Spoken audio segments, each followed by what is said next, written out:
Welcome, everybody, to the Game Junction podcast. We want to let you know this week that we are sponsored by TimelessGamer.net. TimelessGamer.net offers tons of video game articles. They're constantly putting out new articles and different things about gaming, always updating us on new things that they find out. So, one of their topics for this week that we really liked was E3. They talked about Nintendo, Microsoft, and Sony will not be at E3 this year. So, who is going to be the headliner, the showrunner for E3? What are they going to have to offer? Go to timelessgamer.net to check more about this article. And thank you again for sponsoring us. Awesome people. We definitely appreciate it. Yes. So, welcome back, everyone, to another Game Junction podcast. So, here we have a special guest today. So, over here we have Brandon, we have me, Gamer Aimer, and we have Mystacles. So, let's just go ahead and give a big warm welcome and thank you for joining us. Hey, how you doing, everybody? Happy to be here. Been waiting a little while to come on. Definitely. We do Yeah. appreciate it. We're just so thankful to have you on this week. So, pretty sure. much we'll just go ahead and jump right into it. So, who are you? And let's learn a little bit more about you for the viewers. What is it that you do, and what type of content creation do you make? Well, I mainly focus on retro gaming. Uh, I only been creating content for about 6 months now. First video I uploaded to YouTube was October 17th, 2022. Mhm. And in the 6 months I've been doing it, it's been a crazy ride. There's so much to learn, so much to find out when it comes to making videos, editing, using editing software. um, Figuring out how to use the hardware in the most efficient way to make your videos, and it's been pretty crazy. The months leading up to me deciding to start making content, probably about 6 months or so before, I decided to pull the trigger, start buying the equipment. You know what I mean? Start figuring out how I'm gonna best set up the different areas where I capture my retro HD consoles, and it's been a crazy ride. The retro community through Facebook and YouTube and Discord has been super supportive the whole way. So I've had such an amazing time, really, going through this journey. And before 2022, I was never even on Facebook. I was pretty much a loner in the gamer world. I pretty much just went, got the games I wanted to play, played them. Me and had my friends play them, and that's pretty much it. So in the last 2 years, getting into Facebook and seeing all the different groups and communities of gamers that are out there and getting to be a part of it, not only as a content consumer, but as a content creator, it's really been an amazing journey so far. Yeah, Well, that's definitely. Definitely. It's always a great to hear. yeah, it can be a crazy journey. It's a very interesting journey. So definitely happy to hear that the community has been supportive because they've generally been pretty supportive for us as well, and I love to see it. That's what it's all about. So that's great to hear. Yeah, I love working and talking to everybody in the Game Junction Lounge. Everyone in there is super nice. I don't think I see negativity like hardly ever. And throughout, I'm probably in like 40 different retro gaming groups, and it's not very often when anybody makes a big fuss about anything. So it's been pretty nice. And like I said, I've only been in it for like a couple years, so I know everybody's experience is going to be different. But I'm super happy for how it's gone for me so far, and I'm super appreciative for you guys letting me come on here and kind of promote my channel and myself and everything that's been going on. Yeah, Yeah. absolutely. That's what it's all about. Got to support each other, and we're big about that. So Yeah, and we do appreciate you coming on. We know that, what it's like to create content as well, and we definitely appreciate that. We want to encourage anyone. So I think you kind of answered some of our other questions. You said that you have a YouTube channel.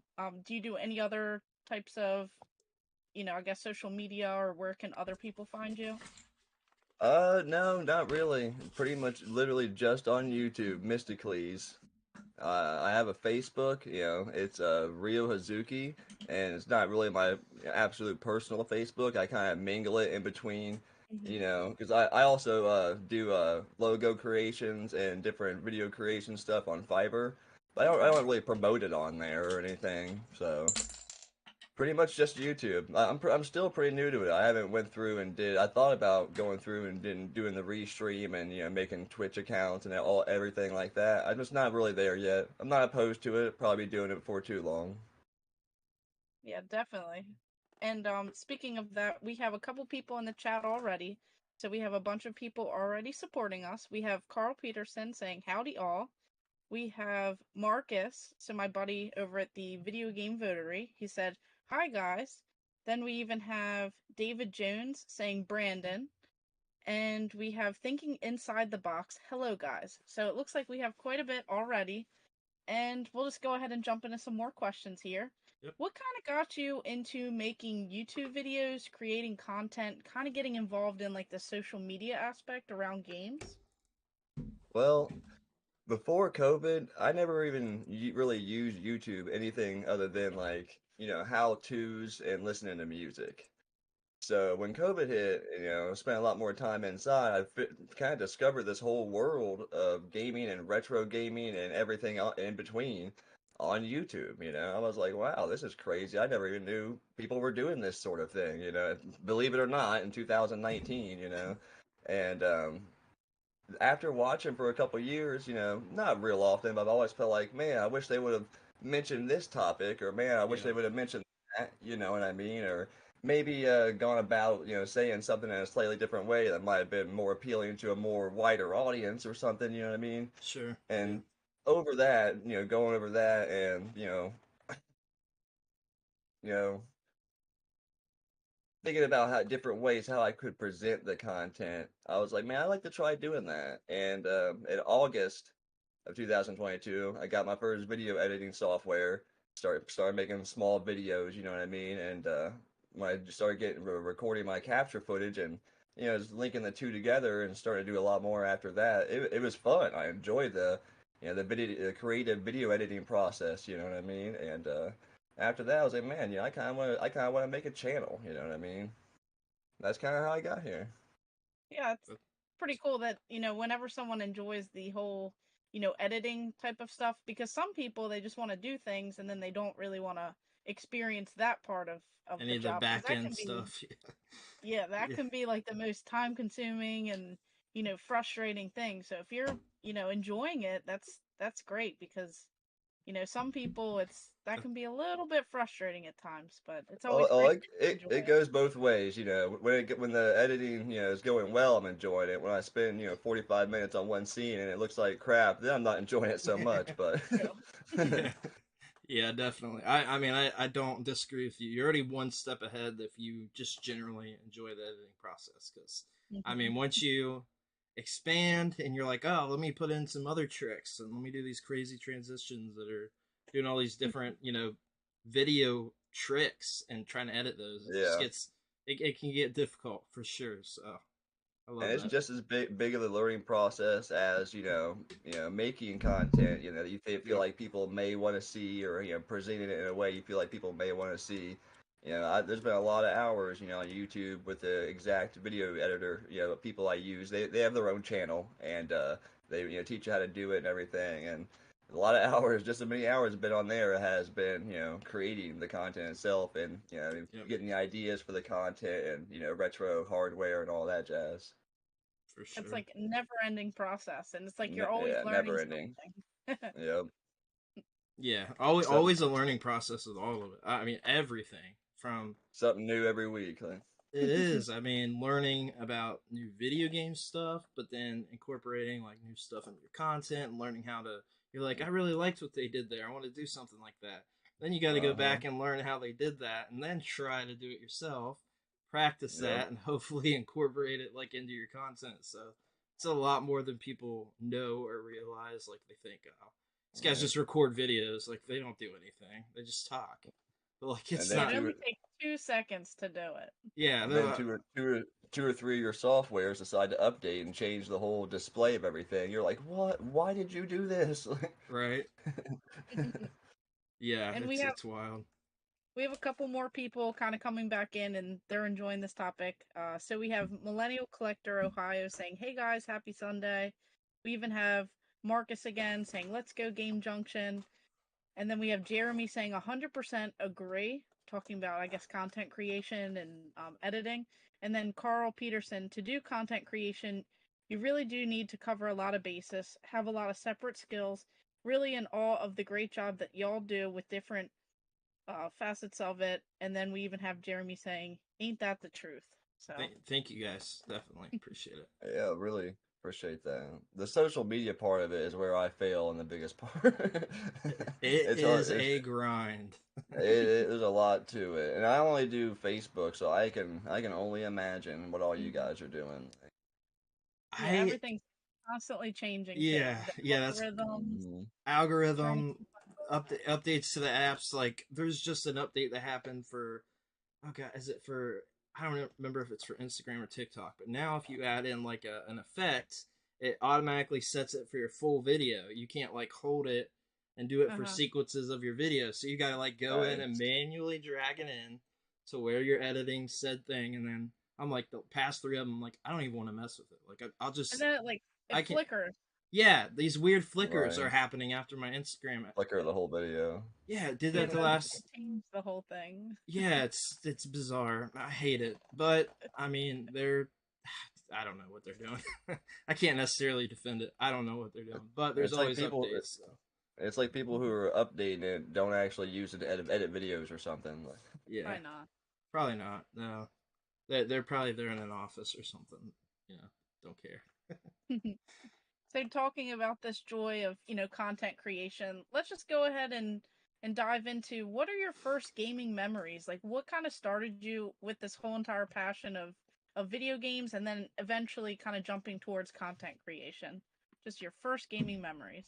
Well, that's an easy one for me because I've known for a long time, and it's actually from what I can definitively call my first memory. So Mm-hmm. my first memory is walking up to a big old wooden Zenith and sitting down and playing Frogger on the 2600. And I remember it like it was yesterday. And we had the 2600, and I was probably maybe 3 at that point. So this is probably 91. So, and maybe a couple years later, we got the Nintendo, and we had that for many years. And it's always been around. When I was a kid, my parents were nice enough to always, get the consoles, and we mainly rented. We didn't have a big stack of games that we owned, but we rented and played most everything. You know what I mean? And I'm not gonna say most everything now, but that I knew about back then. I didn't play the Sega CD till I was probably 12 years old, and I didn't play a 32X till I was like 23. So. Right. But they've always been around, and it's always been a good muse for me. I mean, once I became an adult, instead of going out, to bars or doing anything like this, I like to stay home with my, girlfriend or other friends, play some video games, watch some movies, stuff like that. So it's just always been pretty much my go-to. I love it. Great to have, someone who kind of grew up more so. I mean, I know Brandon has played the Atari 2600, but back in the day, I didn't really experience that until I guess like my older years, I would say. So it's really cool to hear someone else, those big TVs. I remember those at my grandparents. Just kind of hearing those stories and Oh yeah, reliving that like crazy time. it was a TV when it stopped working. You just went and got another one just like it, and put a sheet over the old one, and put the new one right on top. I had a CRT as like my actual TV, and 2 years until 2 years into the Wii U, I still had one. Wow. Oh I was yeah. using it with component cables. Yeah, it was pretty cool. But it was a Trinitron, and like about 4 years later, I was like, man, I wish I had that back. I wish I wouldn't have got rid of it. Right. Everybody wants them now, and they're great TVs. But yeah, I mean, I didn't complain. It looked great. So I think it's hilarious. My son, he's only 2, but he'll come up in my game room because there's several TVs, and sometimes he'll be hanging out playing with his toys, watching something on one TV. I'll be hanging out playing a game, and he'll be watching, Super Y or something on a CRT, which is just so funny to see a little kid doing in 2023. He's gonna grow up in that type of world. I think it's kind of cool. it's awesome. Yeah, what a simpler time. A Oh better yeah, time. I miss the '90s. we all do for sure.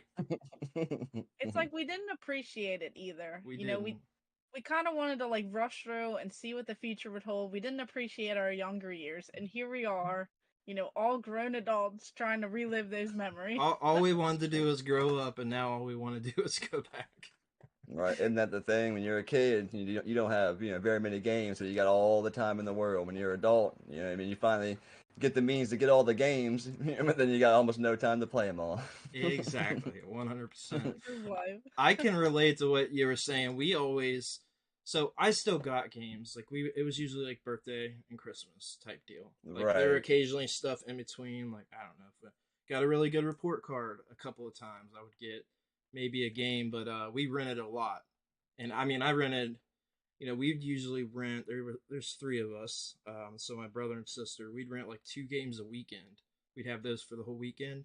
And I can remember like we had movie gallery, um, Blockbuster, and then Hollywood Video. So like one of them would let you rent for like 5 days, depending on like how new it was. But I rented a Sega CD from the Hollywood Video, Oh and man. that was the first time I got to play that. But 32X, I didn't play that until, oh god, it must have been like just like 5 years ago. It was the first time I got to play one. So I didn't Wow. know anybody with one. So Oh yeah. definitely You relatable. don't just come across them very. I've been in collecting for. I've only been collecting for about 10 years, but I've been buy, sell, trade with games for 16, 17 years, and you don't see them very often. You don't. Yeah, I've been seeing It's this on Sega CD more often though. hmm Yeah, I do too. I see those a lot more often for sure. I mean, to be fair, the Sega CD, the library is generally a lot better. But the 32X still has some games to offer. I always defend it. I'm a big fan. So Yeah, I've always wanted to play Blackthorn on there. I mean, I know I can emulate it, but I've always wanted to just wait till I hmm get a 32X and play it, and I wanted to play Black. I love that in the SNES. yeah, hmm great game for sure. Yes, and it's crazy to think where those prices are going to in today's time. Oh man, No doubt. I collect for the Saturn. Forget about it. Oh, Like jeez. Oh no, thanks. I love it's my favorite Sega system, but I'm like the collecting for it is just too much, and I don't I know. hate it.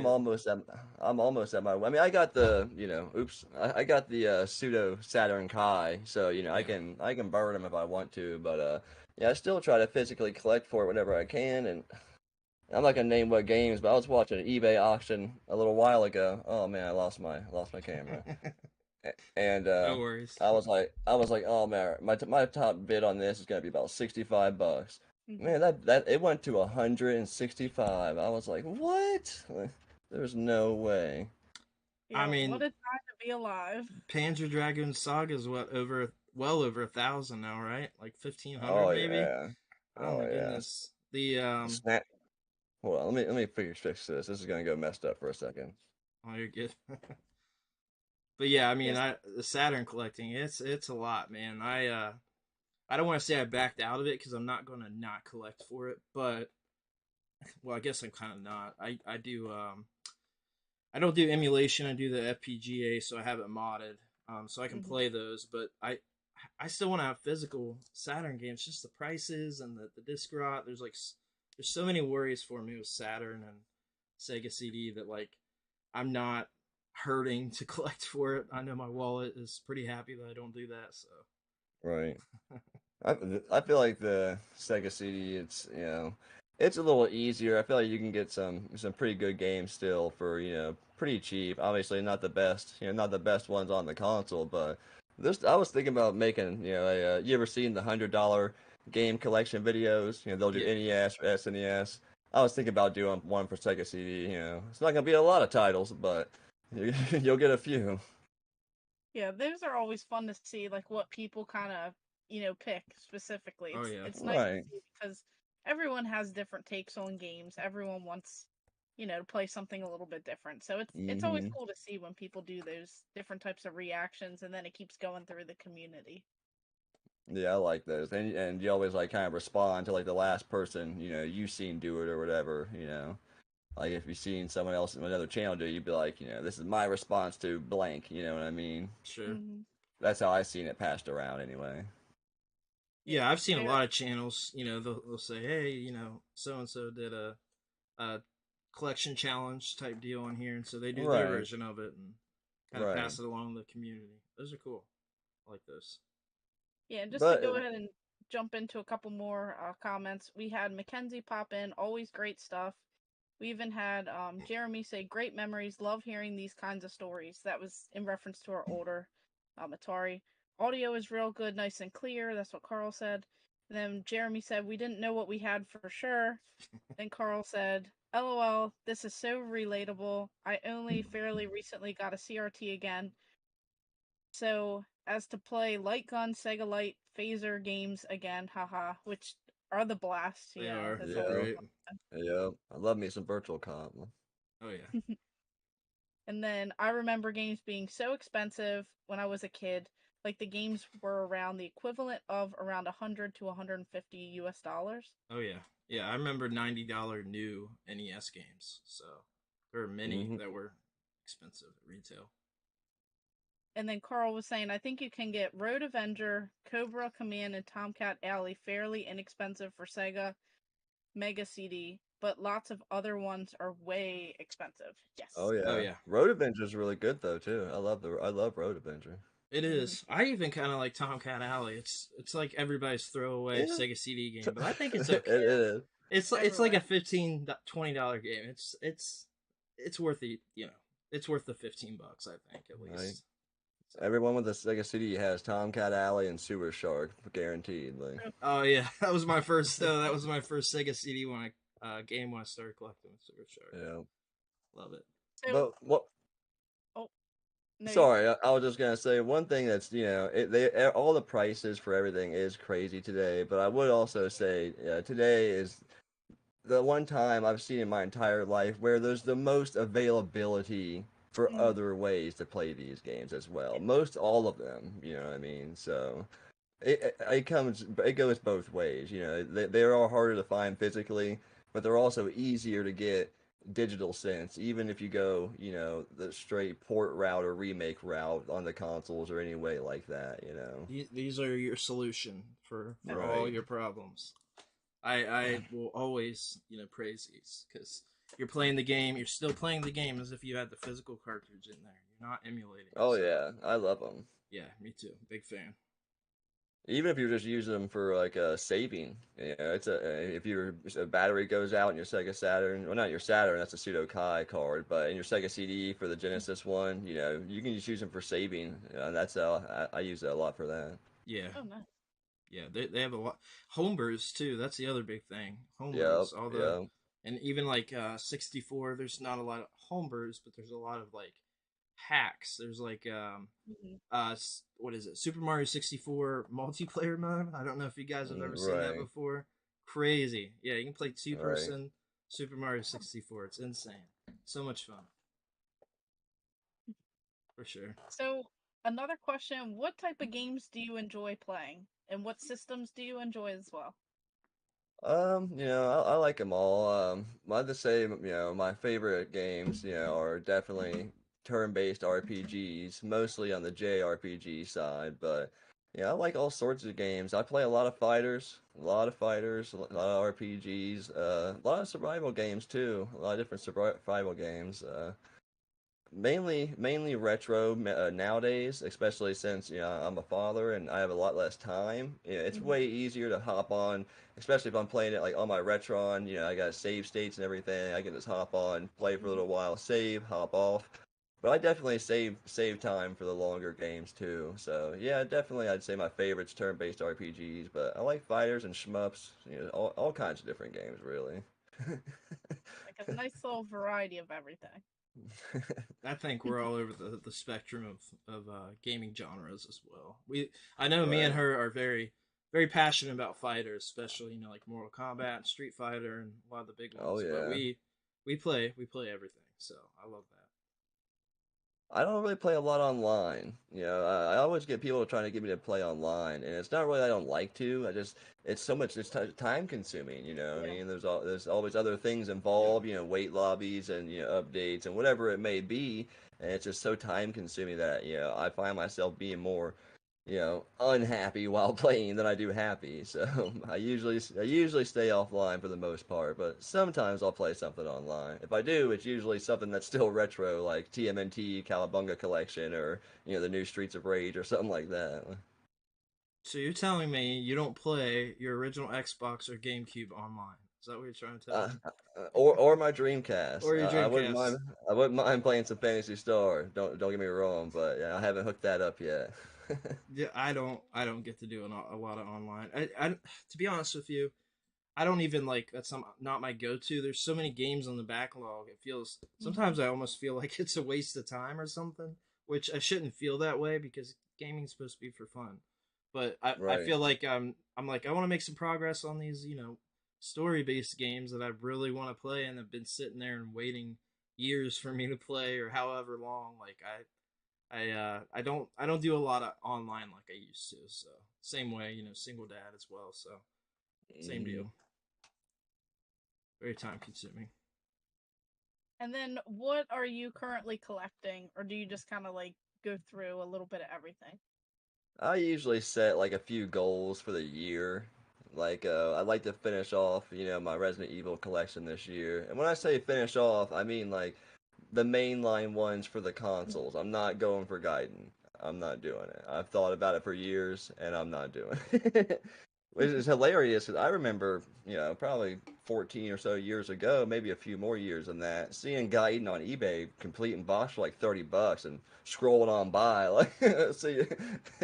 But I only got a couple games left. Resident Evil 1 long box. I want to get the controller, the Resident Evil chainsaw controller in the case, and a couple more of the Resident Evil Toy Biz action figures before that set's complete, and then I'm gonna pretty much consider my Resident Evil set complete. But other than having a few small goals for the year, I'm kind of random. I go about like the other day. I went to a local pawn shop and they had Wario Woods, real nice for NES, a real nice copy of Wario Woods for like $23. So I definitely picked that up, even though I don't really go for boxed NES games very often. Like, It's so cool. it's all over the place. Yeah, I think that's kind of what we both do as well. We're all over the place. All over the All place. over. Yeah. And the goals I do set, there's plenty of years I don't meet them just because it's so hard to stay focused. Yeah, it's Yeah. hard to stay focused. Especially when you like a wide spectrum of video game stuff. Hmm. You're like, I want And to you gotta, focus and finish this set, and then you see something over here. You're like, oh my god, that's really cool. Never seen and that it really before. helps. It really helps to adjust what you're collecting, for the market as well. So even though I may want to go for something, one year, try to go for some of the, bigger Saturn RPGs or something, which I've been Hmm. waiting for years, and they still don't come down. But it's a good to adjust what you're collecting for, because some years Nintendo stuff's gonna be higher than Sega stuff and Microsoft and vice versa. So I try to bounce around based on what the market's doing as well. Very true. Yeah, definitely for sure. And that's kind of what Carl's saying as well. He can relate to the whole backlog problem. I have stopped looking at my backlog. I will just jump in to some random game when I feel like it now. Makes me feel better. So, guess it's just better to, just play as you can go, collect what you're gonna find, and, just kind of go from there. Oh yeah. That's that's one thing that's been pretty nice about doing you since I started doing YouTube videos. Is I always make like a pickups video for the Hmm. games I picked up that month, and it kind of forces me to play each one of them that month so I can get game capture footage. So it's kind of been helping me keep my backlog, at least maybe not play all the way through them, but play at least feel satisfied enough that I checked it out. I had a good time. It's been helping me with my backlog a little bit. So I thought that was kind of a funny side caveat of starting to do content. Absolutely. I want to hit a couple of these comments here. We've got Joshua saying, "Hey, all, sorry I'm late and off the phone for a bit dealing with something. Hey, no worries, man." Jeremy is asking. He said, "What advice do y'all have for someone starting a collection, and what is a more affordable console to collect for right now?" I can go last on this one if any of you guys want to comment on there. Oh well, you can't go wrong with the Wii. They're still widely available, and Hmm. even some of the better games on them are still very cheap compared to the heavy hitters on other consoles. And if you get one that's backwards compatible with GameCube, I feel like you can't go, and they don't break down. I mean, I've seen some people put some weeds through some stuff, and they're very reliable. So I Yeah. like the Wii's, you know. And it depends on what generation you want to go for. You know, NES is pretty affordable to collect for as well once you get the console. Yeah, I agree. My I mean, suggestion I for oh, go ahead, Brandy. Good. Oh, I was just saying, like with the Wii, I see a lot of those games out at the thrift stores. I see them on Yep. Facebook Oh yeah, Marketplace. they're So everywhere. many deals. You can get a whole bundle from some lady selling them for like $40, $50, and it comes with like 20 some games. It might have Mario Kart in there. It might have another Yep. Mario or two title, Sure. sports, Garage Wii sales. Sports, and just a variety. Yeah, I would say as far as the advice part with the first part of the question, I would only go for what you're going to play or have time for, and that's how I would start my collection. Like if you're starting, from the beginning, buy what you know you have time for. But I say, Mhm. and I always say it, if you want a cheap consoles to collect for, original Xbox 360 and Xbox One. Xbox One might even be the cheapest of the three to collect for. I mean, games for those systems are incredibly cheap. Yeah, there's a few like real expensive 360 games, but there's only a couple like expensive original Xbox games, just a few. And like you're probably actually not going to care about those games that are expensive because they're nothing crazy. There's like what is it? Which racing game is it? Coast to Coast. I can't remember on Oh original yeah, Xbox. one of those. Yeah. Yeah, really Oh, expensive. you're Um, talking about Outrun yeah, no, is out. Yeah, Outrun 2006, I think it is. on the Xbox. Yeah, I Yeah, think it is. super stupid Yeah, picture expensive. the cover. I see the cover in my head. Yeah, me too. I, But there's like Xbox One. I pick up cheap Xbox One games even at GameStop. oh I'm talking yeah, like a Mhm. couple of dollars all the time. And I mean it's a super cheap console to collect for. But all three of those you can't go wrong. I mean, 360 games, a dime a dozen. I mean, they're not, people are not like heavily collecting Xbox, which I think in the long run is going to be, I think Xbox is going to hit at some point where it's like really going to be collectible more than it is now. Like people are just not collecting it the way they do PlayStation and Nintendo. So the Mhm. prices are dropped down right now, and I think that's the time to jump in. So Yeah, and even what Joshua was saying in the comments, he only collects what he likes and what he will play. So that's always good. You don't want to just collect something just to collect it. sure, You want to collect things that you enjoy, and then you trade or sell whatever you don't want or you don't like. So, you yep. can always do that. Join those groups online. right, Facebook, Buy all those different bundles, groups. cheap bundles, Yeah, trades, right. that sort of deal. And I'd always I'd say your that's the local way. game stores too, your local retro game stores if you have any nearby. If you know, especially if you build up a good rapport with them, they'll usually give you a pretty good trade-in value, especially if you're trading it for something that you want to get for them else Yeah, that they have in store. Like, absolutely. Yeah, building those relationships with local video game stores is always a positive for everybody. hmm So definitely agree with that. Yep. So And then Joshua even says I got an OG Xbox and Xbox One I'm trying to get rid of. LOL. Xbox One is a small issue. gotcha. Yeah, I nice. think he's been trying to get rid of those for a while. See, they're out there everywhere. They're So if you want everywhere. to get into those, I mean, people can't yeah, even sell them. they They can't can't even even give them away. they can't even get rid of them. But I mean, seriously, the Xbox One, I think, even of those three, is like probably the one I would say go for right now because it's the last gen console. People don't care about it right now, so they're Yeah. dirt cheap. Nobody cares about Xbox One right now. So that's the time The you collect for that system. PS4s are still kind of expensive, but you can get a lot of good PS4 games on the cheap right now. The Yeah, you console can. themselves are still a little bit Mhm. pricey, but yeah, I'm seeing them, at garage sales and pawn shops and everywhere. PS4 games too. Oh yeah, there's a lot of PS4 games that are like I don't know what you would call it, just like AAA games that they're Right. so overprinted. You can get the games pretty cheap, like stuff like that. There's Right. definitely If you definitely a happen to lot of miss that generation, now is definitely the time to hop in and start getting, the PS4 and Xbox One generation for sure. Like, absolutely. I agree with that. And then we have Jeremy saying, I love this podcast. And Carl said a little bit up, oh, one thing I will say with watching Game Junction and Brandy's content, there are so many great games that you will mention that I have forgotten, which I will go off and play, which is awesome. So we That's do great. appreciate you guys watching and enjoying it and Yeah. getting something out of, our content. So I we mean, do appreciate it. And that makes us thank definitely feel good. We talk about it all the time, so thank you guys. And we do have some news over here as well. Yeah, let's dive into some news. So we have Pokemon Presents happened on Monday. So I guess one of the things was the premium Pokemon TCG Classic coming. Yeah, so it's like it's basically, they've done it like with Magic. I don't know a lot about Magic because I haven't played it in years, but it's basically like an adult collectible set of Pokemon cards. It's the first 150 cards. You buy it as a full set to play the game, and you get like a wooden board to play your card game in, and they're like premium cards, so like thick cards to play with, and it's that sort of cool. it is cool. I imagine it's going to be very, very expensive though, but it's going to be. I guarantee that it's going to be an expensive collectible because they're like limited production for them, and they're going to be like a pricey entrance fee. So, but I love the idea of playing, having like premium good stock cards to play with those first 150 cards. I think that's really cool. I mean, Right. I love that idea. What we Yeah, got looking next forward for to the? seeing a little bit more. Yeah, for sure.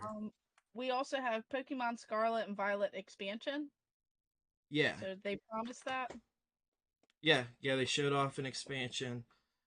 Details. We didn't get a lot of details, but they released two, um, like sections of the expansion pack. So there's gonna be like a part one that comes out in fall of this year, and then I think part two is beginning of Q1 of next year. So they're going to be like pretty massive stories from what it's showing. It's diving like way more into, kind of the everything that's going on within Scarlet and Violet, going back and explaining some of the stuff that happens within the game. Like I don't want to spoil anything, but talking about some of the beginnings of that, and it's just like expanding upon everything that's going on. So people online are talking about this is like kind of the biggest Pokemon story probably ever gotten, and it looks incredible. So I just hope that the performance issues maybe get improved a little bit because I love the game. I'm like at end game now. Like I'm at the Pokemon League, so I'm right at the end game. But my lord, does that game not look pretty or run good? So that's all I'm going to say on that. I've talked it up enough. Pokemon, get your stuff together. I love you guys, but come on, man. Yep, we will hope for the best here. Yeah, for sure. And then Pokemon Sleep finally has a release date.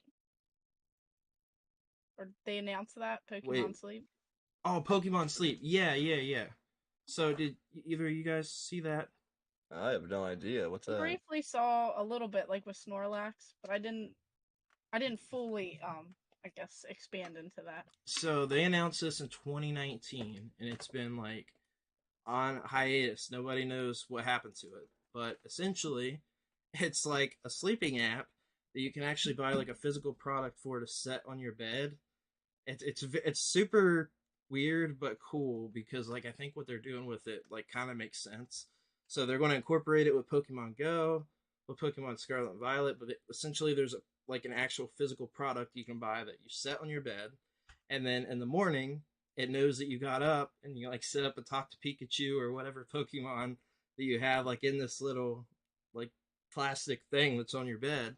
But you have like Pokemon collected in the app, and they like gain experience and stuff like that. So you can check in the morning how you slept, and based on how you slept, like it gives all your stats. Like I got this kind of like REM sleep or all that kind of stuff, and your Pokemon get experience and do different things, and you get like items. I guess they didn't get like super in depth with it, but I think the whole deal was it's been 4 years since we've seen anything else about it. So like that's the whole deal. They're like, whatever happened to this? Did it get scrapped?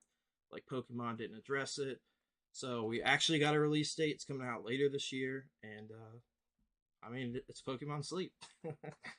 Man, I I'm know still. I know it's probably marketed towards kids, but how funny is this going to be? Could you imagine if you're with a I don't significant think it other is though. You gotta have or a you're phone. married and you go, "Sorry, honey, I can't sleep next to you tonight. I got Pikachu with me," or I Right. and you gotta kick your partner out of bed or something just for this. I Or only every I only time, wake up with Pikachu in my bed. right? Every time you get up, it's like Scyther, you know. Like you gotta turn that off. I'm getting sick of that. Scyther. Like, no, it's not going. I've waited 4 years for this thing. The like physical product you can buy is actually not even like just for Pokemon. So it's actually a Pokemon Go. They announced a new Pokemon Go Plus, so it's called get this. It's called Pokemon Go Plus Plus, and that's the name of it. Right? So, but it works for Pokemon Sleep too, so you can get it for Pokemon Go and Not real Pokemon creative Sleep. at the name department over there at Game Freak. No, no. Have they ever been? I mean, was Wii U really a creative name? Not really. Game Freak has not been. They're like, hey, we've always done collars. Let's just be like, hey, let's do a Sword and Shield this year. Right. Like we don't mess with numbers, okay? Like, Then we will name it a word then and they come out with realize three of that, them. yeah, and then they realize they messed up, and they're like, let's go back to collars. Let's do Scarlet and Right. Violet. I love it. Everyone's laughing in the comments too. They said Pokemon Sleep just kind of seems like a waste. But hey, marketing. So that was Jeremy, and then he also said Scyther with like a laughing, crying face. And then Josh said, "Oh my God, Brandy," with a laughing, crying face. Right. It's gotta be for kids. I don't know who a product like that would be for, honestly.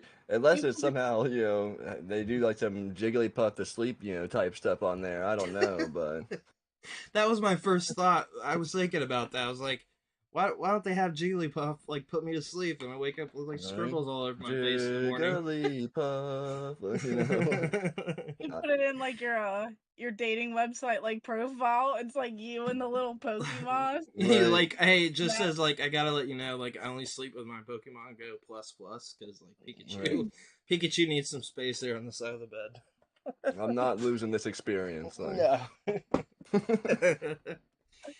I love it. they said hopefully not someone you're trying to stay with long term and they see that in your bed type of thing, or you have people come over. Hey, They're you're gonna get over it real quick. That's all I'm yeah, saying. that's a make or break moment. Like, look, it's you or Alakazam for sure. Like, someone's got to go. Like, every night you have to like tuck in each one. If you have animals, I'm sorry, but they're gonna be freaked out. Imagine being the person that has to check that app every night before you go to bed though. Like seriously into it. It is kind of silly. It is silly. It's a weird thing, but I don't know. I think the whole thing was like they just finally gave a date for it and it wasn't scrapped and it wasn't like a joke or something because we never heard anything else about oh, Yeah. way to fast track the big issues at Game Freak. Thanks for that. it. Love it. Yeah, everyone is laughing. So you have Jeremy's like, "Oh my God, I'm dying." Josh is saying, "Oh my God, Jigglypuff would be a killer." Oh my God, I only sleep with Pokemon. Alakazam wins 99.99% of the time. You can sleep on the couch, hon. I love it. That's so funny. So then we also got. Okay, it looks like we have Pokemon Bank and Pokemon Go being added to the Pokemon Scarlet Violet. Yeah, so they added. I think it already added with the update like right after. I could be wrong on the Pokemon Bank, but I know Pokemon Go because I saw it on there myself. Finally got added to Scarlet and Violet, so you got interaction between those games, and obviously it matters with people. I mean, the Pokemon Go's been around for like, God, it was around the year I think maybe 2015 or I 2016. was My thinking daughter, 2015, something yeah, like my that. daughter was born in 2015. I remember playing. I think it was that year that it came out. So yeah, people have like massive, progress and time in that game. So it's like a big deal for everybody. Pokemon Bank, explain the big deal behind that is that, and we'll dive into this in one of our topics, but the 3DS eShop closure with Pokemon Bank.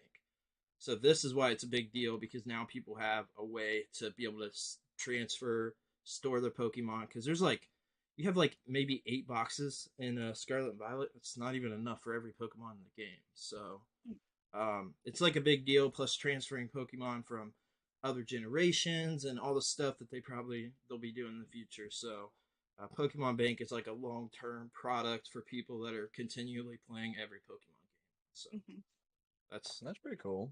yeah, Yeah, it's definitely helpful. for sure. And then we have the is it the PlayStation 3 received firmware update 4.90? Yes. Yeah. I still don't know much info behind it. Have you heard anything, Mystacles?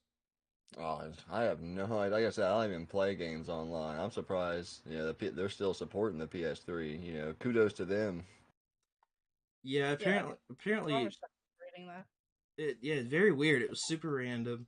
Um, all I know is that it says basically like system, like super generic terms. Basically, there's like firmware. They're like messing with something. It's like Right. some sort of stability update or something was their answer, but people think it's like probably to prevent people like hacking the system or doing stuff to the system. Right. A Um, lot of those are security updates, Yeah. for yeah, people. Yeah. so that's kind of like what people are probably thinking it is, but weird drop, super random. Like I saw the tweet out and I was like, everybody on YouTube's talking about it. I'm like, what the heck is going on? Why is the PS3 getting an update? Super Hmm. surprised, but pretty interesting nonetheless. So So I knew they kept some servers going. Like I think GTA 5 is still going on the PS3, which is Oh, which is okay. amazing. yeah, there's actually a good bit of servers still up for a lot of those games. Most of them are down, but there are like I played. Which Killzone was it? I played the end of last year. I don't. One of the Killzones on PS3 I played, and the servers are still up. So Right. I know they closed the Raccoon City Operation Raccoon City servers. yeah, yeah, it's crazy. We got a couple more comments in here. Going back a little Yeah, bit to how some did of the that others. avail? Yeah, with my Carlos says with my luck, I get Charizard and get burnt out of bed as part of the deal.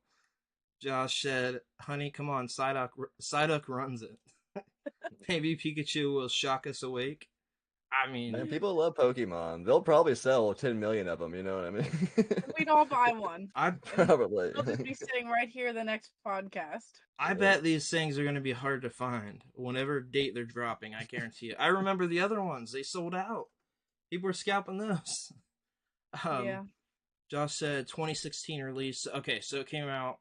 My daughter was born right at the end of 2015, so it would have been around that time. I'm surprised PS3 is still going strong. It's from Mm-hmm. Jeremy. Carl says, I think the update was to do with Blu-ray keys for the PS3, but not 100% sure. I actually did hear that, and I forgot about that. That is a big possibility. The Blu-ray keys are like a big deal to be able to do that. So Jeremy said, oh yeah, GTA is. I forgot about that. That Mm-hmm. blows me away. GTA 5, you can still play GTA 5 online. It's wild. Like never ending. It's Man, that's crazy. like the most. That's like one of the most successful games ever.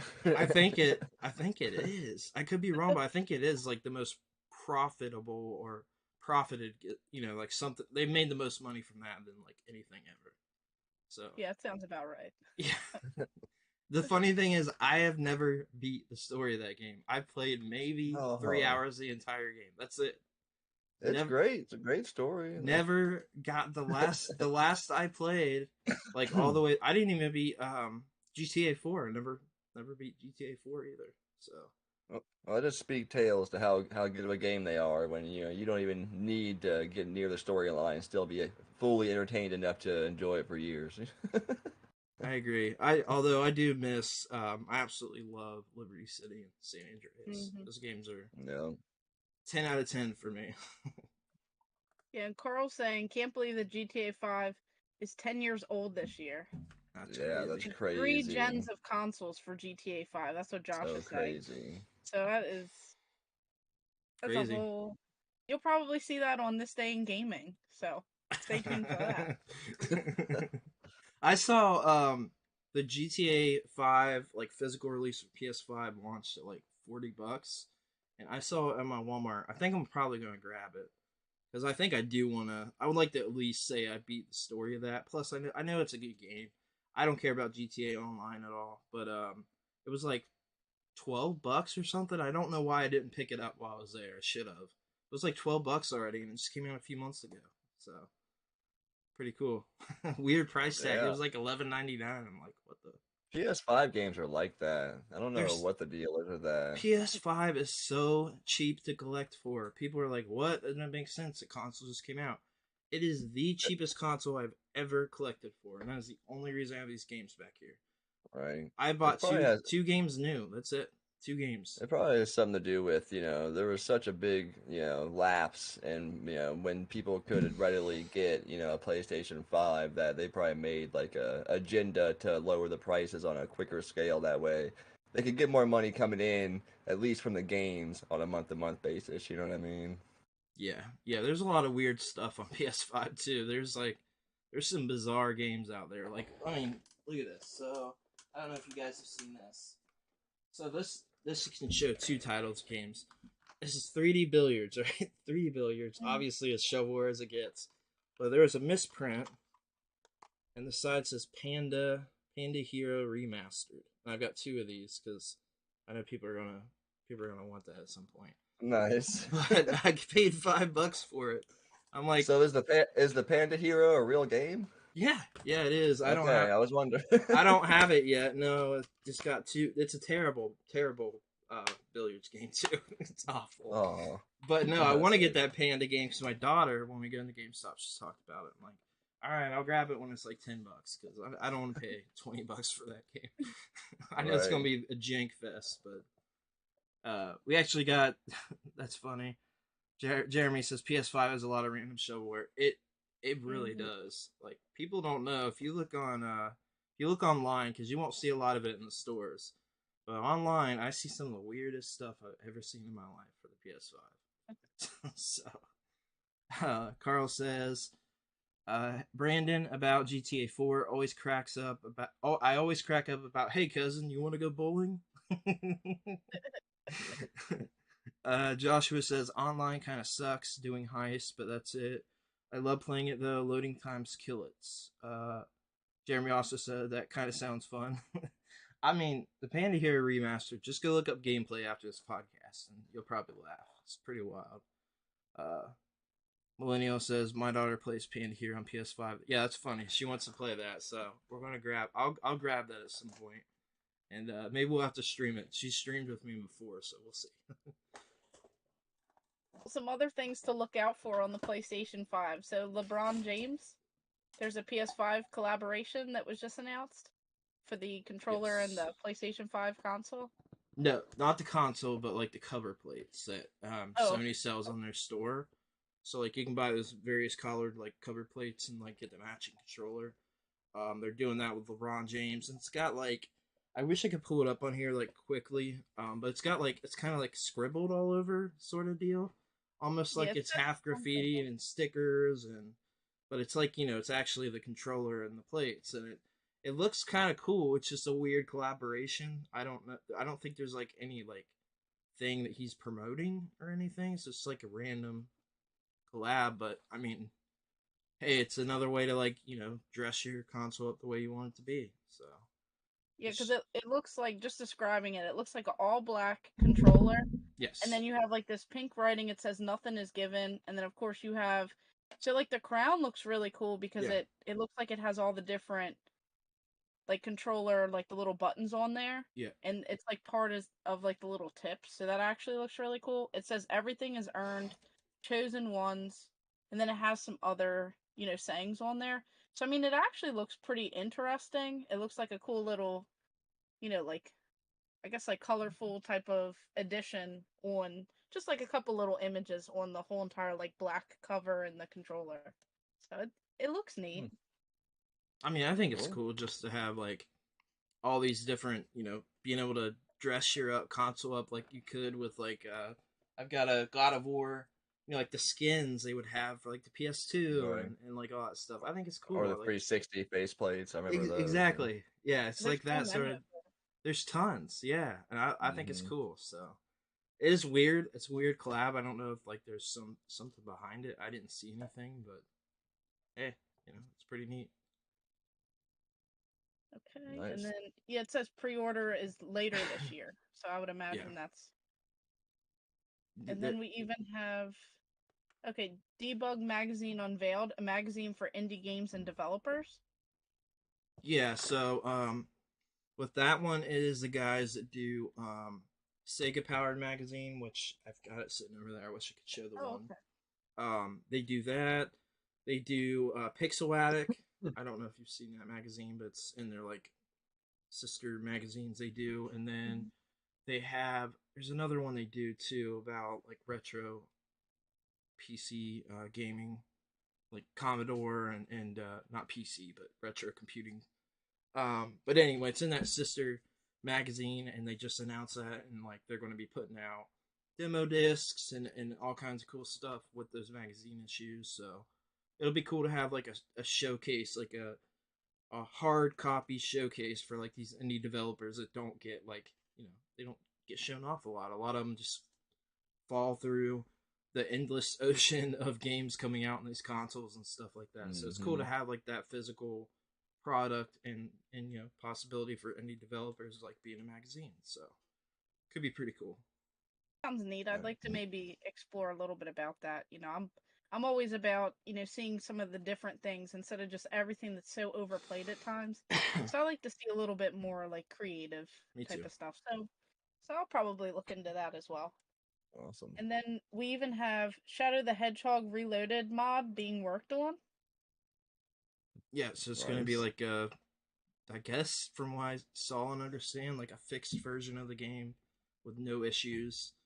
I saw it said running at like 4K 60, so it's going to be like a highly polished. I guess it would be similar to. Have you guys seen those like Ocarina of Time mods where people bring it up to? Oh yeah, they do with like an Unreal and Unreal everything. Engine. Yeah, that's exactly what they're doing. They're trying to. I think it's being made in Unreal, so it's going to be like Unity. something or Unity. Yeah.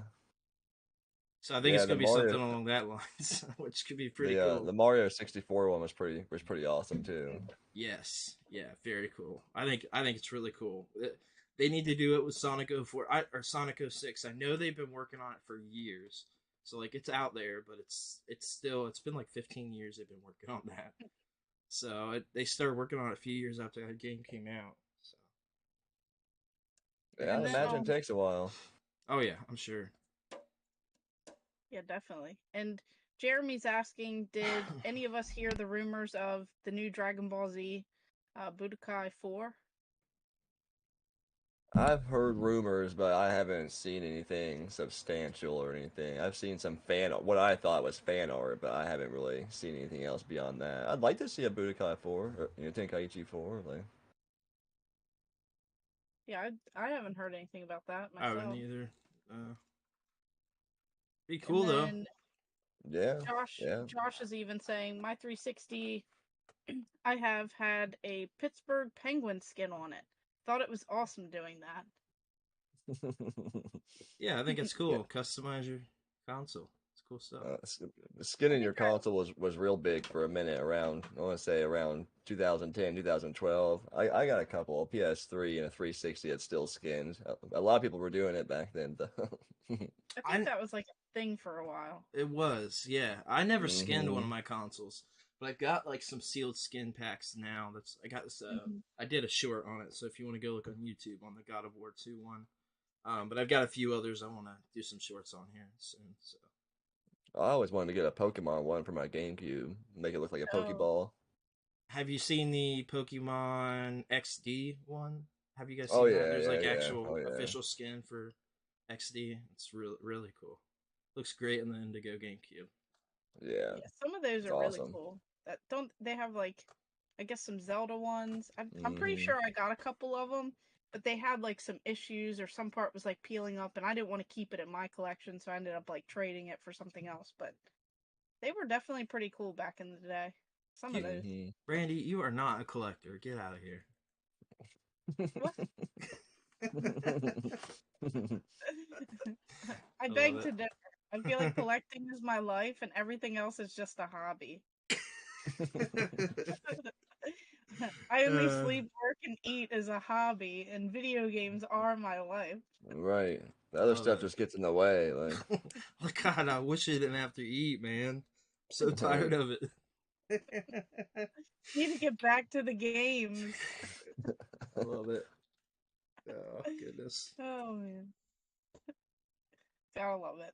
And then we even have another, I guess like our last news topic. Halo Infinite Forge now has 1 million. 1 million what? I don't know. That's what it says.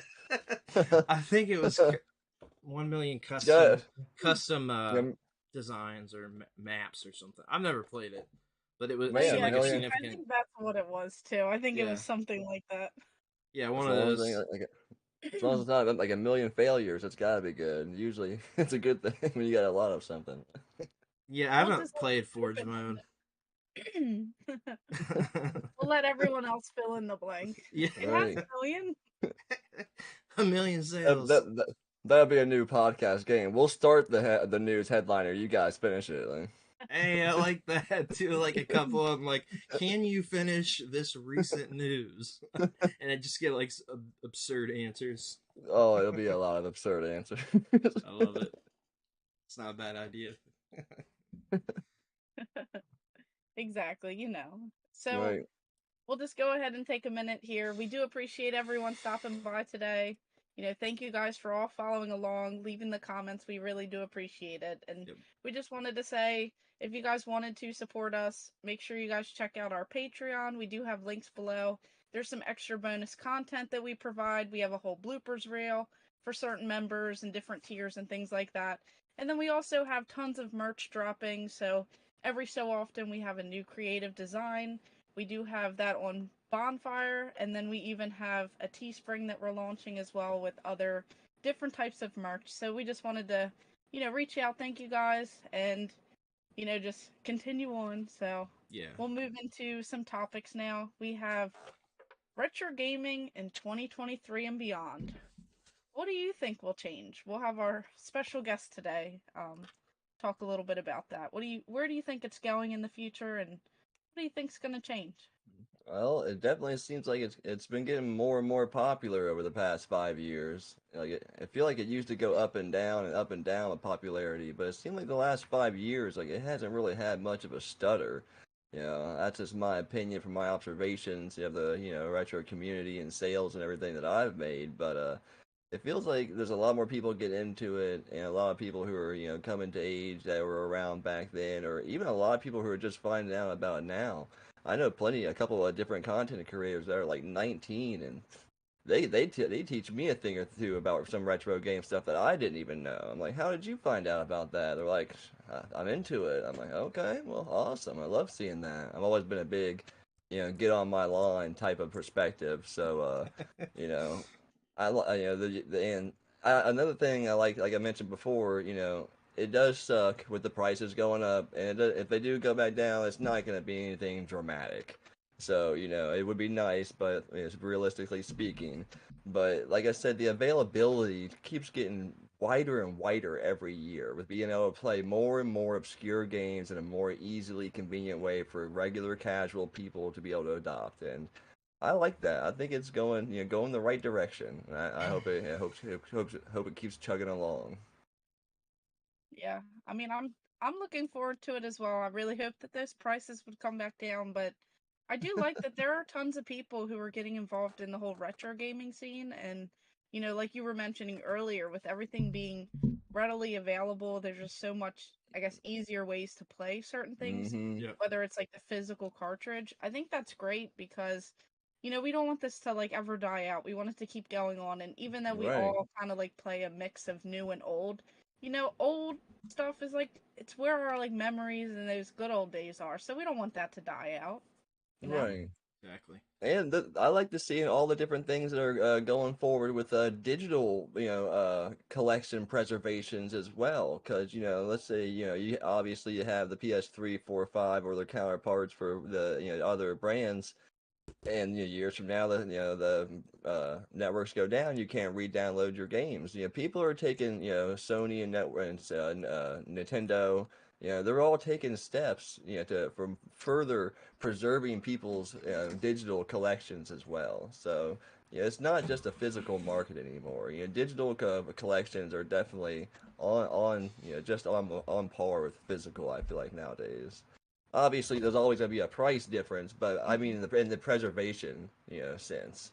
Yeah. Yeah. Because that's a big thing with people moving forward with some of the new consoles is games are so big nowadays they can't fit onto disc. What I Right. mean, so they just put download codes on disc because what are they gonna do? Put 20, 40 gigs of a 120 gig game on disc? It's a waste of their money. They're gonna have you download it.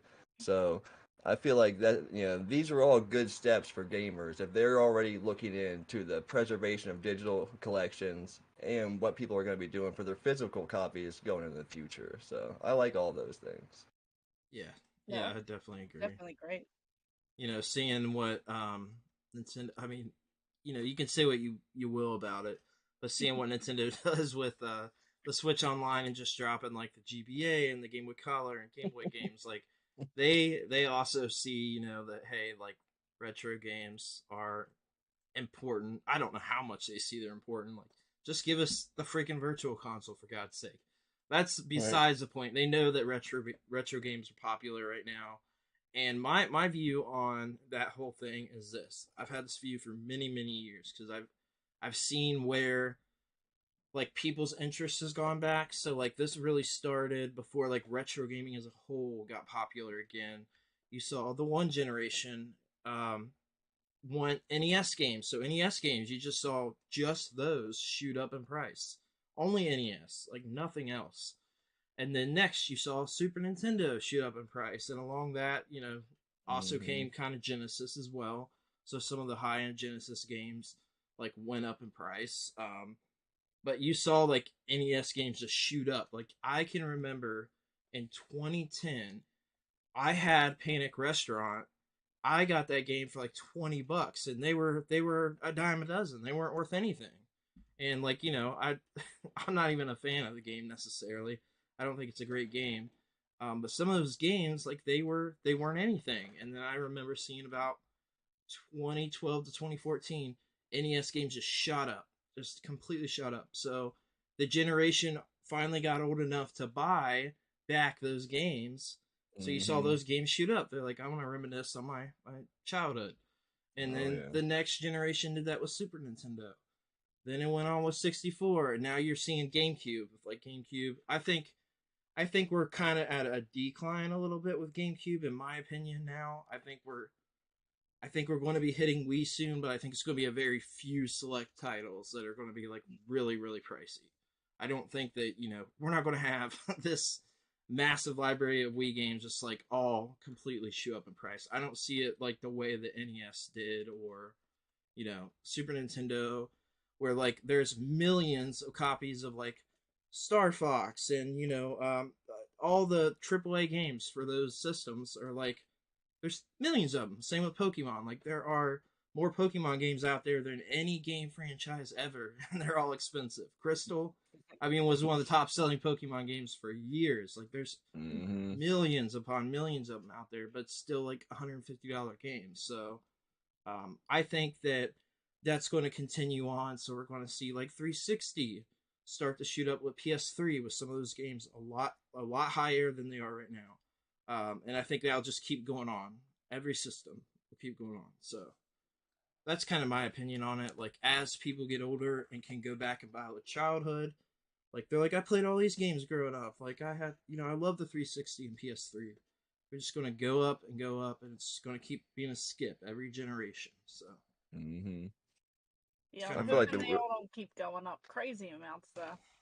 I feel like the Wii U in the far future is going to have some pretty high collectability because of its special, game mechanics, and it's going to be pretty much impossible to It's going to port be the any of Saturn. I can see it being like the right. Saturn for sure. And You we're won't be able to already kind port. of seeing it, like Hello Kitty cruisers, Yeah, the weird Right. ones the are like weird so ones. Yeah, that's like they're always like it's like a $400 game, and it's a horrible Mhm. Mario Kart knockoff. apparently it's like the best, so that's Oh, why. my bad. There's a few expensive Wii U games. real Oh expensive yeah, ones. Devil's Devil's Third. Third. Not even. Not. Yeah. It's like a very mediocre game too, in my opinion. Hmm. That one, what was it? Shakedown or something. That one's pretty Shakedown expensive. Hawaii. Shakedown I've got. Hawaii. I've Yeah. got that. I have that one actually. Is it? Did it go up in price? I don't know if it went back up. I know it was around 100 for a little bit. I don't know what Uh, it's sitting at right now, that's but that's gross. expensive for me. I mean, it is for me too. Yeah. I mean, I got it when they announced. Actually, have you guys seen this? I don't know if you got. I'm gonna grab it real quick. I just feel like with its tablet, the games are going to be about impossible to port to anything on on another console in the future without it having its own tablet. Like. True. They just put these out in at the end of December for the Oh, PS3. okay. So Yeah, these yeah. are the last PS3 games to ever be printed. I, the funny thing is that they can't even get everything that's been updated for the game onto the disc. So like you're already like getting them. Missing. You're already like not getting the full game, and you like just Yeah. can't get it. But I mean, how many people haven't already played the game, and how many people are actually going to play the PS3 game like over the PS5 version? I mean, probably Right. not, right? Like I know I'm not going. I'm not replaying these at all, but they're like $25, and I'm mostly doing it because they're like the last console releases. So Yeah. Right. I've got That'd on be cool Wii to U, grab off the shelf. 3DS, Vita. Like, do I need another copy? No, I don't. Now, speaking of that, so we have collectors and preservation. Do the majority care about preserving game history? I think we've all kind of answered that a little bit, per se, Yeah. saying that it seems like we all kind of do, care about all that stuff. And, going forward, it seems like there's a lot of us out there, so I don't think that we'll, completely lose everything. Yeah, I think it's cool. A lot of people hate grading, and I don't do it, and obviously I have no part in it, but that's one thing that's definitely going to be cool about it in the future. It guarantees that whoever buys them or sells them or whatever later in the future, that there's going to be some pristine copies you can at least show somebody later in the future, what the Mhm. physical, box looked like, a manual and all that stuff. Because the digital aspect, it's already set in stone. All this stuff's going to be preserved in one way or another, you know what I mean? Granted, a few titles with missing, origin code base, aside, a lot of them are going to be preserved digitally, but the physical preservation, that's one thing that's kind of cool. Not even really grading, but at least preserving them in the acrylic Mhm. cases and everything like that. I Yeah. like that people are talking a lot because, I would say 10 years ago, wasn't a lot of people talking about preservation when it came to retro games. Like, so it's awesome seeing this stuff nowadays. Yeah, and you keep mentioning, digital aspects of preserving, which a lot of people don't really tend to think about that. But I think that's good, and especially with the closure of the 3DS and Wii U eShops, it's like, how do you, kind of feel about that? Oh, it's very strongly. That's the main reason why I don't have a PS5 or Xbox Series X because I don't want to get a console where I don't know if 15, 20 years in the future, I'm going to be able to play my games. And I really don't want to have a collection of hard drives on the shelf. This is my A through Z, you know what I mean? So that's what it would be if they don't do something. And they're already doing stuff. Like I said, with the preservation of digital, libraries online in different areas and whatnot. And people are talking about going to micro cards. Like Nintendo does, not that exact type because they got the patent for that type, but different ones that can hold hundreds of gigs. That way, when you get a game, you can just load it on, from the SD card or put it on your console, then remove it, and you can just reload it back from the card. You won't have to re-download it off the internet. Yeah. It's like it's so hard to say because we've already seen the issues. Like, let's bring up Scott Pilgrim for instance, right? So that was like the biggest game that was talked about ever being lost. Of course, Right. Limited Run put that out now. Now it's Hmm. on like everything, and like we know we're good with that game. But for years, it got delisted, and we had no idea it was going. We didn't think we'd ever see the game again. We didn't know if Right. source code was accessible with that. There were like trademark issues, all kinds of issues with music in the game because they were like they used like bands and like different things like actual people's music, which is always an issue in Right. games. Um, music rights and stuff like that are a huge issue. So when you go and use like real people's songs, like GTA for instance, like bringing in actual music or Right. Crazy Taxi or Jet Set Radio, all those games, those are like a huge issue for like the future of being able to Mhm. play that game. So Mm-hmm. of course, companies like you can say what you will about said companies. Limited run is like a hot topic as far as that goes, but the preservation side of things, like that is a preservation tactic. Most of those games are like on the cart or on the disc, and there's no update. Not all of them. There's a few that there's been issues Right. with, but like for instance, Doom Eternal didn't get a physical like Mhm. Switch port, right? Like not port, but didn't get the physical version of that Right. game. And Limited Run took it upon them to make the money on that, but they also at the same time gave you a physical copy of that game that people wanted and got canceled. So like there's a there these companies are like there's a good and bad to what like especially like Limited Run for instance.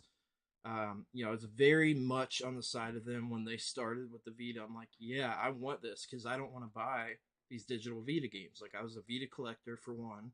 I really like the Vita, and storage was a huge issue. Like, Mhm. you can't store a lot of games, even if you got like Right. the highest memory card.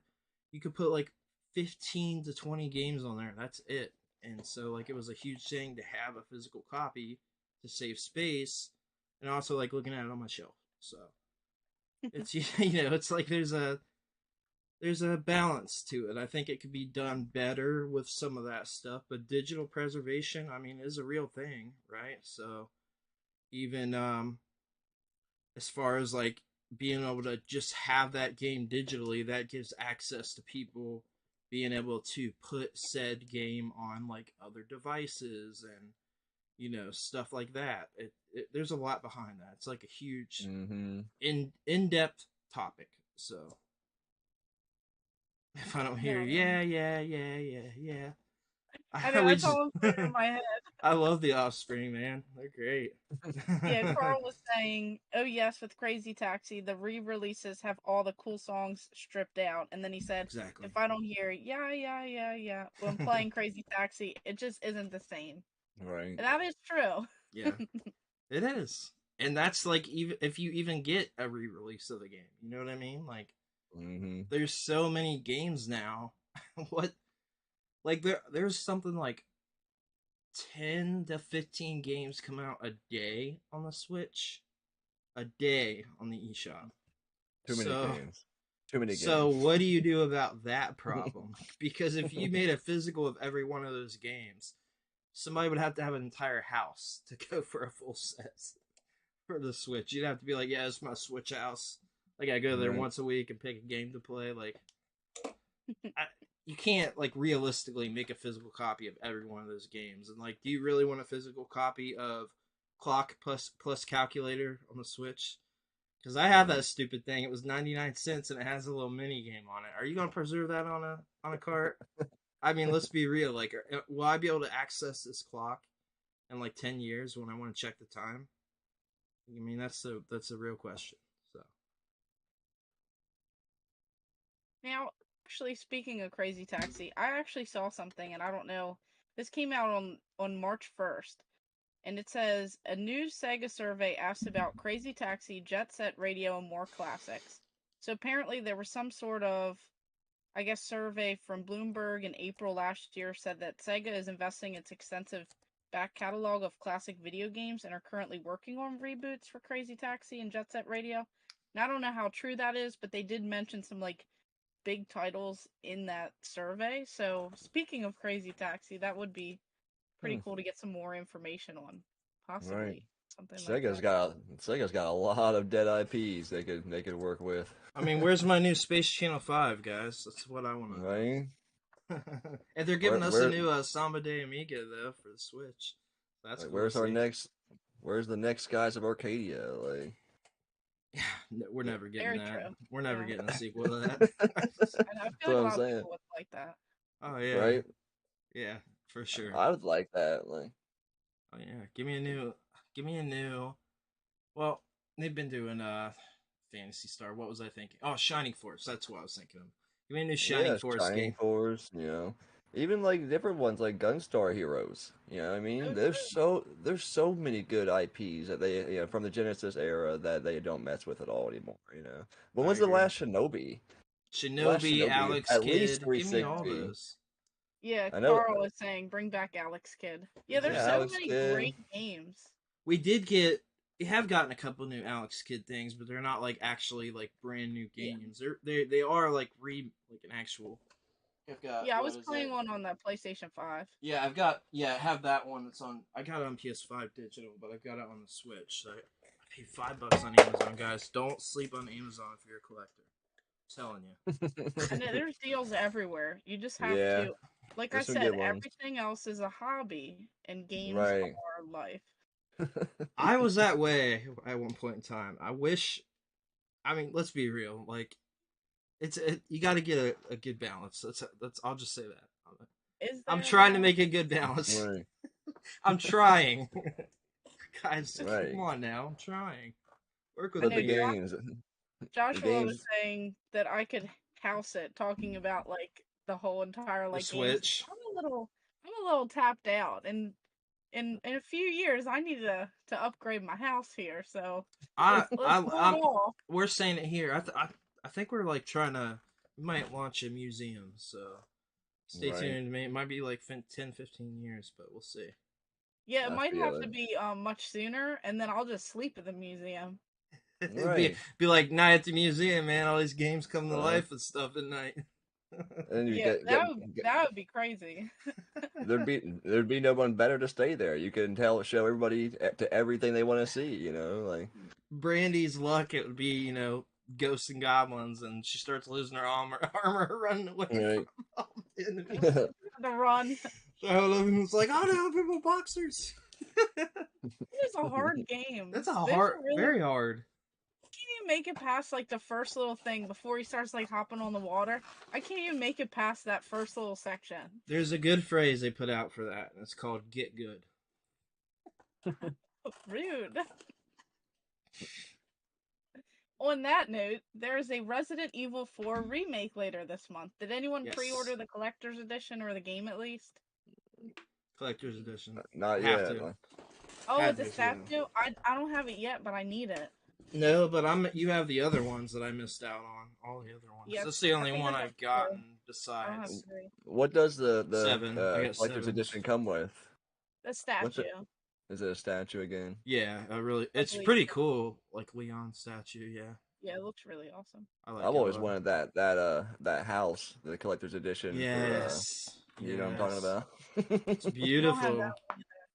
Yeah, I don't go for collector's editions too often, but there's a few out there I wanted. I still want that Metal Gear Rising one. That one's awesome. Have you guys Metal ever Gear seen that Rise. one? Yes, that is my The favorite collector's Metal Gear edition. game. Oh my god, I want it so bad. It's my Yeah, the favorite Metal sword. Gear game. Yeah, Which that's one? The little light up thing? yeah, with the Yeah, sword. I I have want. that. No, Yeah, every time I that's say that there's awesome. something I really want, Brandy has it. So you know I what? have a couple It's people trying to get it from me though. I have a few very passionate collectors of Metal Gear games. They are trying to get it. I was half Hmm. tempted to maybe sell it, but maybe I won't. I don't know. They're yeah, not don't, cheap. because if you're gonna sell it, then I'm searching. So hang on to You got like a that. whole list though. There's like a whole You list do of too. Right. You got one too. It's probably longer than mine. yeah. I've tapped out on some of the stuff for now. I'm like, I can hold off on this. Like, let's be real.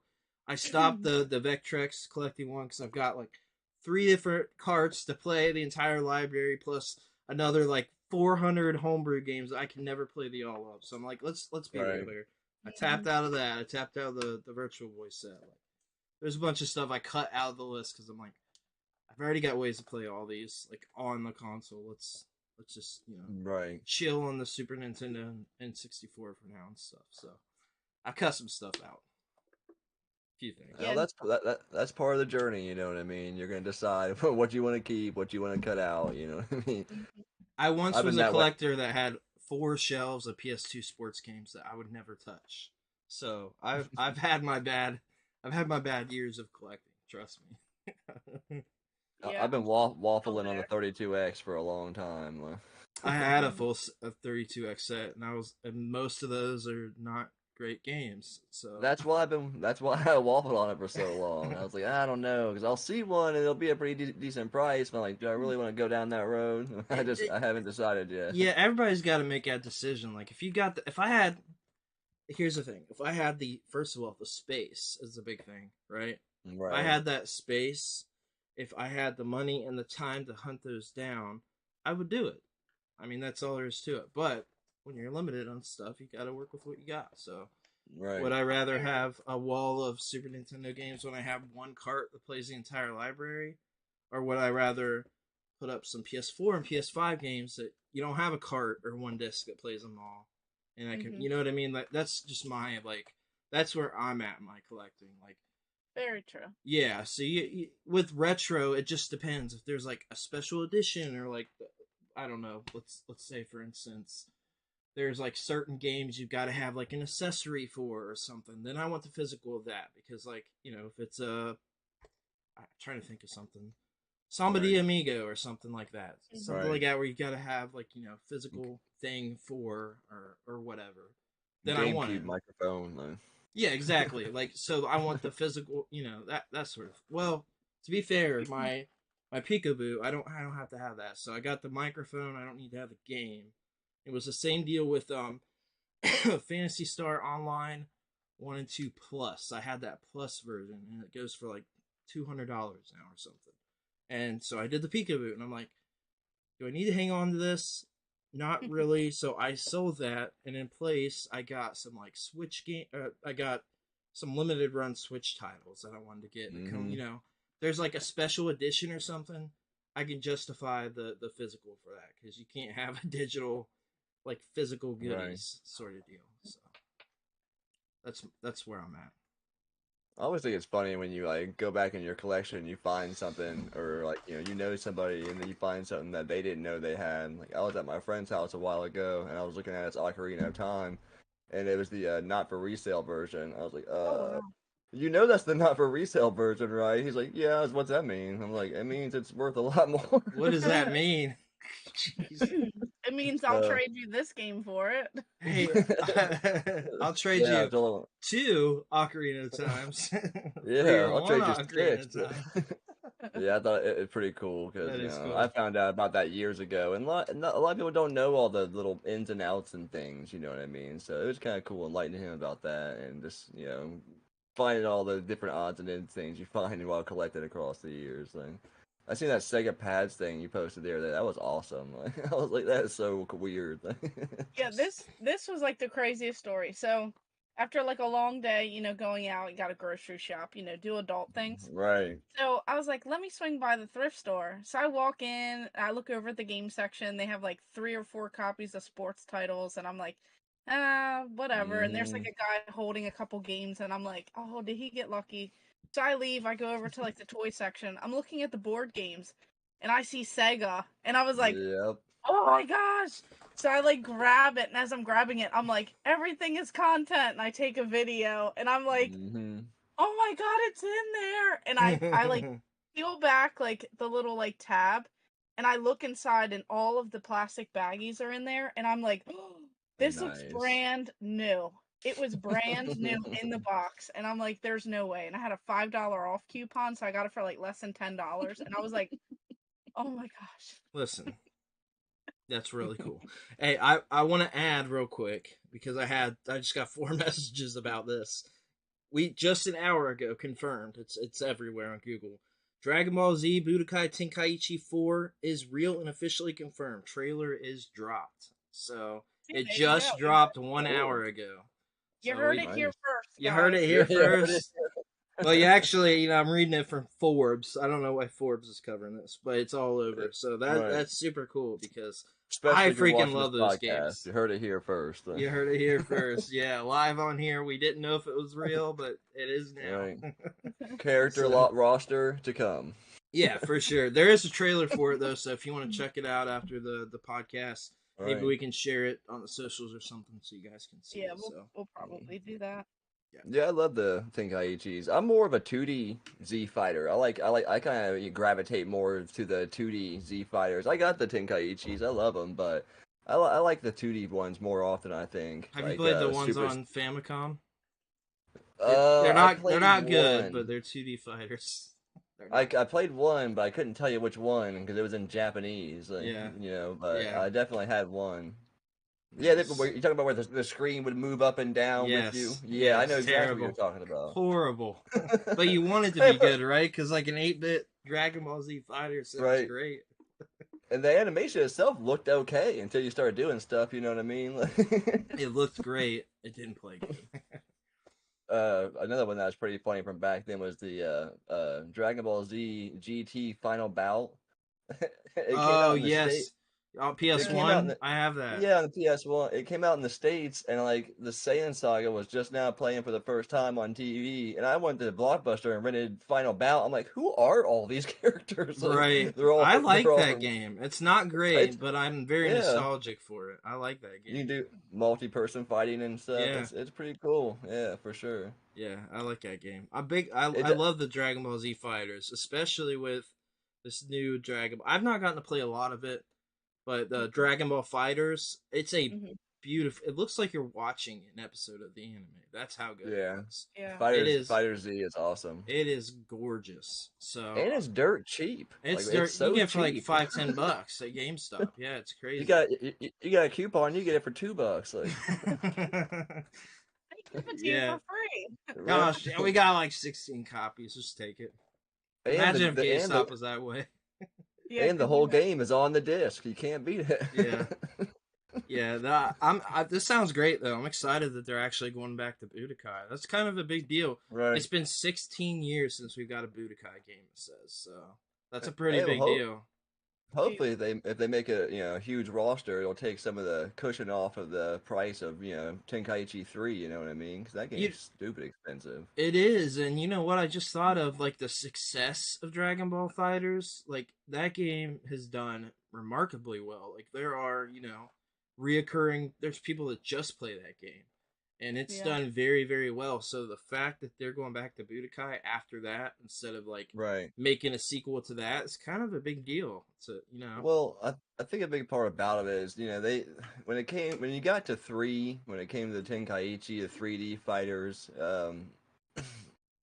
they're not really competitive based. There's a lot of different tactics you can do to really just corner someone and just nail them over and over and over. When it came to Fighter Z, they really, when they developed it, it had competitive play in mind. You know what I mean? So, it'd be nice if they kept that in mind, for this one as well. Because if it's going to be 3D fighting, 3D, we can move all around. Hopefully, they kind of correct some of the mistakes from Tenkaichi 3, where you could just spam certain moves and lock somebody into a sequence that they can't get out of. You know what I mean? So, yeah, I'll be looking forward to it for sure. yeah, Yeah, I'm I looking definitely forward want to to look it. up a little bit more on it now too and see what they say about it. Right. I think that'd be pretty cool. Well, it's going to have a huge character roster if it's going to be, comparable to the ones that came out. I didn't play the one for 360 and PS3, though. They had like an Ultimate Tenkaichi or something in the 360 PS3 era. I didn't play that, so Hmm. I can't speak on that. But I know the third one for PS2 had a huge, huge roster. Yes, it did. Yeah, I played I think it's Tenkaichi 3 on the Wii the most actually. Like I've had Yeah. both versions of the game, and the Wii version's actually it has additional characters, and Hmm. you can just use the classic controller Pro too and play like a Right. normal controller. And those controllers are super underrated. Those controllers are really they're good. The classic controller Pro has the grips, right? So you got the classic controller. It's like the oval. A lot of people don't even know there is a Right. Pro controller for the Switch, but or, the Wii. For the But Wii. it's a great controller. It's really really good. Like definitely if you have a big issue with the motion controls or the Wii controller itself, we just had a video drop yesterday on the Wii, and I talked about it in that too. But if you do, there are tons of controller options, guys. Like there's a lot of them. The Wii might have more Hmm. controller options than anything I can think of besides like, maybe like PS4 with the amount of companies now. But the Wii has a lot of controller options, so definitely look into it for sure. Yeah. Yep. And then another topic that we have, the Sega CD and the 32X deserve so much more, and the failure of Sega. So I know that we were talking a little bit like pre-show about this, so I guess Right. we could jump into it a little bit more. Oh man, I'm a huge fan of Sega and have been for many years, and it goes both ways. You know what I mean? Because back in the day, after when the Genesis hit, they were on fire. You know what I mean? There was nothing stopping them. You know what I mean? And then the Sega CD happened, and then the 32X happened. You know, and the Saturn was awesome, but the integrity in Sega's consumers had been shaken so bad that even though like people are just now finding out today, the library for the Saturn was amazing that they just didn't really sell enough consoles that they needed to. You know what I mean? So they they hurt themselves a bunch. You know, there's tons of videos all over YouTube, in-depth story about it, but. I feel like it's the library of the Sega CD and the Saturn and the Dreamcast, speak for themselves. I can't like I don't speak for the 32X. I'm not very versed in it, but I know there's a few awesome titles on it, but the libraries speak for themselves, and people are just now finding out that how cool some of the games are for them titles. And like I said before, Sega really shot themselves in the foot, when it came to they abandoned so many platforms that They the consumers they didn't know what to do, and back even me back then, I'm like, man, Sega Saturn, like you just came out with something. Yeah, do I get the 32X or do I get the Saturn? That was kind of the Right. deal. They came out A like lot. right at the same time. And they had a surprise launch for the Saturn in the US. Like, you can't write this stuff, you know what I mean? Like, it was just awful. But, it's cool now seeing people really, respect the libraries for the consoles. Yes. But really, it was the fact that we were buying the consoles back then. This is why the Dreamcast failed. It's not that, it was a bad console itself or that the library was lacking in any way. It was just that the integrity and the consumers had been shaken so badly by Sega's decisions leading up to that they didn't sell enough consoles. Yeah, And I see all the time people are like, when are we going to see a Dreamcast 2? When's Sega going to make another never. console? Never. Well, Never. It would never. take. They were never a big company like Nintendo. People compare them to Nintendo back then, and they were never, a big Fortune 500 company like Nintendo. They were always a conglomerate with other companies, being able to produce the games that they did. And when that finally fell apart, and was it 2001, 2002, when they Yep. stopped Yeah. making games for the Dreamcast, the final game was made, something like that, and they went full software. Then the final death nail had been put into the coffin when it came to Sega creating consoles. And I would love to see them do a collaboration or something like that. I feel like that would be something that's more realistically, Yeah. because they have so many dead IPs, and if they get in, with somebody that has more money, we could see some of these games brought back. You know what I mean, or sequels or whatever it may be. But yeah, looking back at Sega CD and 32X, their libraries definitely deserve more than because obviously everyone speaks of Sega CD as a failed console add-on, whatever, and it was, but the library was not. Yeah. So yeah, Yeah. that's. People don't Yeah, know that Sega only ever made money on the Genesis. They lost right. money on the Master System. Oh yeah. We didn't even get the SG-1000 here, so going back even that far, everything hmm else lost money. Sega CD, 32X, Saturn, Dreamcast, everything They, lost they money except Genesis. I was sad last year when they sold their famous arcade in Tokyo. Had Yeah, been open since like 82 or forever. something And then before. Yeah. Namco Bandai bought it too. So hmm yeah, pretty crazy. Such a sad time. I know. Like, I love I love Sega too, but I always feel like I'm never saying very much good things about them. It's hard to with that era, right? Like Sega Yeah. America could not get along with Sega Japan. They didn't get along. People, you got to dive into the story, but they did not get along. So that is why they thought they should still continue the Genesis. So they made the 32X. You know, Sega America is the one that created the 32X, and then Japan launched the Saturn. So you got like two different, you got a Right. console add-on that plays exclusive games, and you got the Saturn in Japan, and that was And immediately failed here. So I know a lot of people who nowadays would be like, "Oh, I wish I was around back then so I could just go buy up all the Saturn games." It wasn't really like that either when it came to Saturn games. They were not like fully stocked. You go to EB Yeah. Games, never. KB Toys. There wasn't very many of them. And when it came to importing Saturn games back in the day, forget about it. You'd spend 90, $110 import a game, barely know what you're getting because you're reading online forums from dial-up, and get it. And it might be, if you got a shmup, most of the time they were fun, but sometimes if you got like a fighter, they weren't always that great. There's some Right. not very great fighter, and you don't spend $110 to get it. So I've heard some horror stories when it comes to this import Saturn scene in '99 and whatnot, but it wasn't as glamorous. I like to say that it wasn't as glamorous as people like to make it out sometimes. You know what I mean? Right. Because I go to all the stores. And I don't remember seeing big sections of Sega Saturn and Sega CD. It might be a few. Like Yeah, and we often forget too, I guess, like other areas. So Carl is saying Master System did super well in Europe, Brazil, and oh yeah, Australia, New oh, Zealand, where I'm from. Not the biggest markets, but they still made money here. oh So yeah. I guess that They is They're something. still producing Master Systems in Brazil. I don't know if you guys know about that whole scene of stuff. Huh, They're still making physical Master Systems in Brazil that are going I, for like aftermarket stupid money. So just interesting.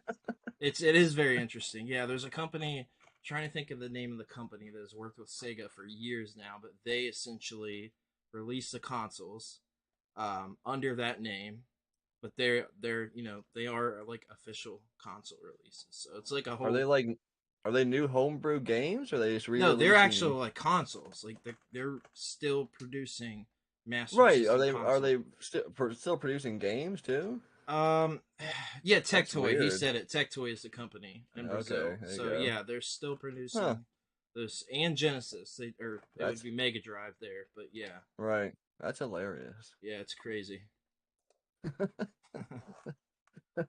Brandy, we got anything else for tonight? No, I think that was it. I'll just go ahead and let you, if you want to plug anything or let people know once again where they can find you at, if anyone wants to, pop on over after this.